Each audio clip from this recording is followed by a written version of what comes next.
Youth Congress Manalur നിയോജക മണ്ഡലം കമ്മിറ്റിയുടെ നേതൃത്വത്തിൽ എംഎൽഎയുടെ കോലം കത്തിച്ച് പ്രതിഷേധം സംഘടിപ്പിച്ചു. പ്രതിഷേധ യോഗം മുൻ DCC പ്രസിഡന്റ് ജോസ് വള്ളൂർ ഉദ്ഘാടനം ചെയ്തു. നിരന്തരമായി പ്രദേശത്തെ ജനങ്ങൾ ആവശ്യപ്പെടുന്ന അടിസ്ഥാനത്തിൽ റെഗുലേറ്റർ കം ബ്രിഡ്ജ് ഒരു പ്രോജക്റ്റായി കൊണ്ടുവന്ന് 5 കോടി രൂപ ചെലവ് ചെയ്ത് ഇവിടെ ഇതിനൊരു ശാശ്വതമായ പരിഹാരം ഉണ്ടാക്കാൻ തീരുമാനിച്ചു.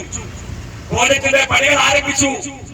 ഏപ്രിൽ മാസം 30-ാം തീയതിക്ക് മുമ്പായി 5 കോടിയുടെ ഈ പ്രോജക്ട് അതിന്റെ പണി അവസാനിക്കും എന്നാണ് സൂചിപ്പിച്ചത്. ഏപ്രിൽ മാസം 30-ാം തീയതി കഴിഞ്ഞു. മെയ് മാസം 30-ാം തീയതി ആയിട്ട് പോലും പണി കഴിയാത്ത അവസ്ഥ വന്നു. ഇപ്പോൾ ഇതാ കനത്ത മഴ പെയ്തപ്പോ ഇതുവരെ ചെയ്ത പണി മുഴുവൻ ഒലിച്ചുപോയി. കോടിക്കണക്കിന് രൂപയാണ് ഇവിടെ നഷ്ടമുണ്ടായത്.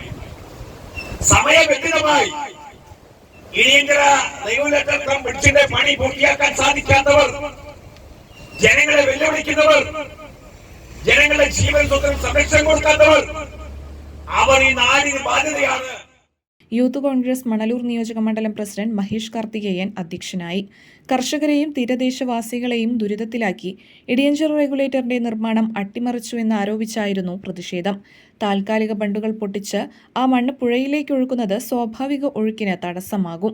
ഇടിയഞ്ചിറ റെഗുലേറ്റർ നവീകരണ പ്രവർത്തനം മാസങ്ങൾക്ക് മുൻപ് ആരംഭിച്ചിട്ടും സമയബന്ധിതമായി പൂർത്തീകരിക്കാൻ കഴിയാതെ സമീപവാസികളെ ദുരിതത്തിലാക്കിയത് എംഎൽഎയുടെ കഴിവുകേട് കൊണ്ട് മാത്രമാണെന്ന് സമരം ചൂണ്ടിക്കാട്ടി.